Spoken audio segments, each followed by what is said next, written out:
It's not often I get to do a monologue where I don't have to say anything. Just quote. Here it is. Texas State University newspaper piece tells white students your DNA is an abomination. Rudy Martinez, the writer, begins, when I think of all the white people I've ever encountered, there's perhaps only a dozen I would consider decent. Terrible. Wonder if one of them is Lou Dobbs. Now, if you think that's a little mean, try the ending of the piece. Rudy writes, whiteness will be over because we want it to be. And when it dies, there will be millions of cultural zombies aimlessly wandering across a vastly changed landscape. Ontologically speaking, white death will mean liberation for all. Until then, remember this. I hate you because you shouldn't exist. You are both the dominant apparatus on the planet and the void in which all other cultures, upon meeting you, die. I gotta say, that is some amazing writing, as evil as it is. According to the Washington Examiner, the writer of this piece, Martinez, was arrested in D.C. during Trump's inauguration and tried to crowdfund for legal fees.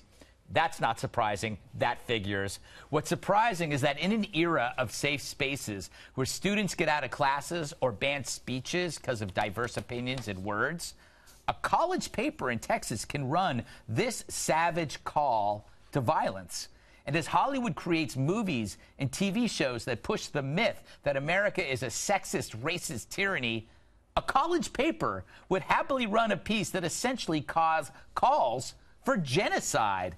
But I guess if the color's white, mass murder is okay. See, I almost was going to rhyme it. Rhyme. Why didn't you? I felt, you know what? Rhyming's too easy. Oh, okay. Sometimes I like to switch it up. All right. Anyway, you loved this piece, didn't you? I can't understand why they think that this is a good use of their time. I mean, but it is interesting. It's free speech. Is it just an outlet for them? Are they trying to get outraged? Like, I don't get outraged to raise awareness. by a lot. It's to raise awareness, and that's it's always important, Jesse, to raise awareness. That's what the excuse was. They wanted to start a conversation. Yes. Can you ban that? I hate when people say that. I think I did, like 6 years ago. Well, they weren't listening. Yes. The other thing they said is people, minorities, can't be racist. The only people that can be racist are people with power. I disagree. Anybody can believe another race is inferior or superior. That doesn't matter to me. This was basically calling for racial extermination. If you had reversed white and black, this would never have been published. I agree there are advantages to being white in this country. The criminal justice system, socially or in corporate America, I get that. I'm not acutely aware of it because I am white, but I agree that it exists. There's also advantages to being handsome or attractive or rich or well-educated. We can talk about that. I think class is a bigger determination of success in this country than race. And if you ask people in Appalachia if they're getting a lot of benefits from their white skin, I don't know if they'd all agree with that. You know, within that weird commentary from Jesse, there was some truth, Juan, and that is old school leftists, it was always about class and not about identity. And right now what you're seeing is the arguments about class, the class system, and the oppressive classes is now being replaced with skin color. True. No, well, first of all, I mean, obviously the history of the country, skin color was very determinative. And pieces like this, sad to say, appeared in more than student newspapers when it came to demeaning black people or, calling them out as somehow inferior and the like.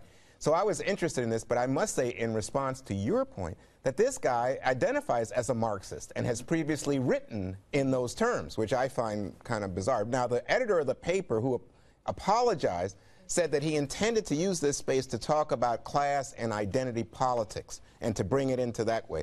But to me, it was an offensive piece. I don't see how you can get away. And I could, my instinct was to say, is this guy just lashing out at something that happened? And then on the other hand, you know what he says? He has friends and lovers and associates who are white. I mean, it's like that's like saying that's like some of my best friends are black. Some of my best friends are black. Kimberly, the great thing about this is everything lives forever. How hard is this going to be for this guy to get a job? Because whenever you Google somebody's name, and that comes up. You got a racist. It's a conversation stopper, really. Like, okay, that's not going to work out too well. But yeah, it just seems very, to me, I'm offended by it. I get, his First Amendment right to write. I don't think it was very nice, number one. I think it's racist to say that. Can you imagine if it said black or Latin or whatever or brown or is an abomination? Can you imagine? Yeah. But yet it's okay to behave like this and act so, racially divisive. I don't understand how He this must is get all of a some sudden benefit out of it. in vogue. Attention. He's on the 5 right now. Well, he That's- said he had lovers. Did you notice the plural? Yes. I did notice that. Thanks. Well, they have an opening at the Today Show.